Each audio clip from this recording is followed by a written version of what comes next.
So let's start by looking at the most significant penalties then. And this began at the end of play on Saturday, right at the end, the final runs of Q3. The two that are battling it out for pole position have a bit of a tete-a-tete. And it's Russell on a prep lap, Verstappen on an out lap. The difference is they're having different approaches to bring these soft tyres in on quite a chilly evening in Qatar. So Verstappen's coming straight out of the pits and hammering in a soft tyre lap that will be pole position, whereas Russell and Mercedes are choosing to do an out lap, then a build lap to get the temperature in, and then hammer it. So George is on a bit of an out-of-sequence lap here, but he's not on his fully fledged qualifying lap. Ahead, we have Max Verstappen going slowly. Fernando Alonso's just passed Max in the Aston Martin as well. So Max is dropping back, and George comes up, has a nice eye line of the Red Bull, swings in, and then he's surprised that Max is going slowly on that part of the track, goes around him.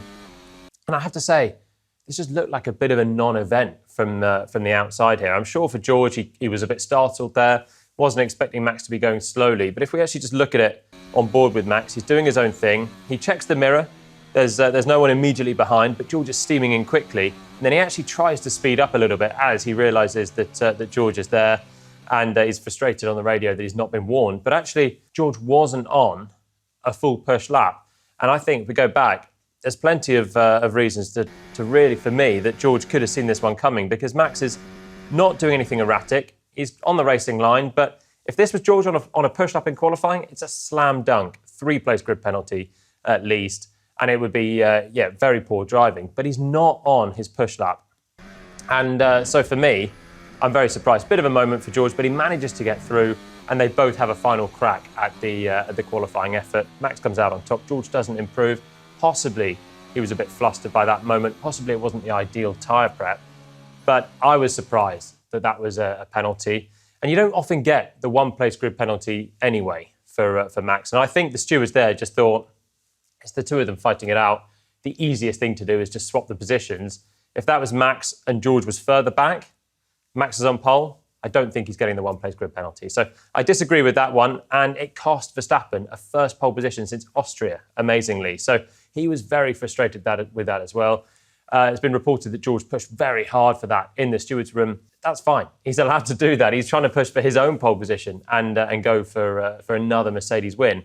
But it's up to the stewards to listen to the reason, listen to the arguments, and then make their decision. And I was surprised among many people that was a penalty for Verstappen, because at the end of the day, you see this quite often. When a driver's not on a flying lap, impeding doesn't really matter, and he didn't do anything particularly erratic. I was quite surprised when sitting there in the stewards' room what was all going on. Honestly, very disappointing, because I think we're all here, we respect each other a lot. And of course, I've been in that meeting room many times in my life, in my career, with people that I've raced, and I've never seen someone trying to screw someone over that hard. And that's, for me, I lost all respect. This race, in the end, was neutered with a huge penalty for Lando Norris for failing to slow down under yellow flag. So, first of all, let's have a look at the cause for the yellow flag. It is Alex Albon in the Williams, who had a pretty combative race on Sunday. That wing mirror is about to come flying off in one clean blow. There it goes, and lands right in the middle of the circuit there, on the main straight, where it's waiting to be clattered into by many cars. So we actually had a question on this, which was, why wasn't the mirror removed from the track earlier, or the safety car cooled? Well, it's basically the same thing. To remove the mirror, you'd cool the safety car, and Rui Marquez, the new race director, didn't do that. The reasoning from the FIA was that in normal precedent, when there's a small bit of debris off the racing line, they don't tend to do this. However, I do think this was the wrong decision in this case, because off the racing line was a very used bit of track at very high speed there on the inside into turn 1. And that was also the only real overtaking place on the track, with DRS as well. So it seemed inevitable at some point that someone was going to hit it. And as soon as they did, shards of carbon fibre flew everywhere, and a safety car had to be deployed for what was actually a much bigger clean-up job than it would have been just to remove the mirror. So in hindsight, that was a mistake from Rui Marquez, the new race director. Tough job for him. He's only in his second race. And there's been so much change at the FIA that It's never nice to have a new race director coming in right at the end of the season when everyone else is dialed in, everyone else is finely tuned. Tough job for Rui Marquez with Niels Wittich just leaving after the Brazilian Grand Prix. But in hindsight, I'm sure the FIA will look at that procedure. But this was the cause then of a major shake-up in the race. Punctures eventually coming about, but also penalties. And we have another question on penalties to bring us into the big one in the race. Why did Lando get a stop-go penalty instead of a normal 10-second penalty? It was 10 seconds stop-go, which is effectively a 35-second penalty in Qatar, which is severe and was surprising at the time. But we didn't get this view of it in the race. And this is on board with Lando coming down the main straight. He's going to blast past a double-waved yellow flag. And that is the reason, technically, he got the penalty. Marshall's waving it. Lando keeps his foot in, goes flat out through that zone. He's not seen it, and that is why it's a slam dunk penalty for him, in theory. 35 seconds, which is in line with a couple of incidents that we've seen in the last decade. On board with Max, who does see it and has a very similar view of things, has the double-waved yellow, sees it, backs off, has a quick check of the mirrors, and is then very, very quick to jump on the radio as well there. That's the radio button illuminated for Verstappen saying, can you check that Lando's done it? So either he's got some incredible depth perception of a car 1.5 seconds behind him in the mirrors, or he's realised, actually, that wasn't the easiest one to spot. Has the guy that's right on my tail spotted it? And if not, we need to get him a penalty to give Max a more comfortable race win, which eventually happened. But let's take it back, because this was a slightly more complicated scenario, I think, than we've had in other times of the driver failing to slow down for double-waved yellows. We had it 3 years ago with Nicholas Latifi in Austria. We had it in 2017 with Kimi Räikkönen in Spa as well, where this penalty was applied, a 10-second stop-go, and it's a safety concern, really, for the FIA. It's, in theory, the double-waved yellow is a car stricken somewhere, near the track, on the track, in a dangerous position, and potentially marshals out there as well. So it's a big safety concern having a double yellow. Obviously, that was not the case in this. So first thing to say is the double yellow was erroneous. It shouldn't have been there, and it was taken in after just a few cars came through it. But from Lando's point of view, he didn't see this double-waved yellow. So we jump on board with him, looking down at the race leader, and there's no sign of this now, with a few seconds to go till we approach. There's no sign of any incident ahead. Now, often you get warnings on the radio. You might get a light panel somewhere. You certainly should get a light panel somewhere on a circuit like this, and maybe on your steering wheel as well. But there's just none of that for Norris. And for good measure, there's no sign of any incident on the track either. So he's blissfully unaware as he's chatting on the radio down the main straight. Finally, we see the double-waved yellow there. And this is what he should spot as a racing driver. From grassroots level onwards, you have to respect the flags.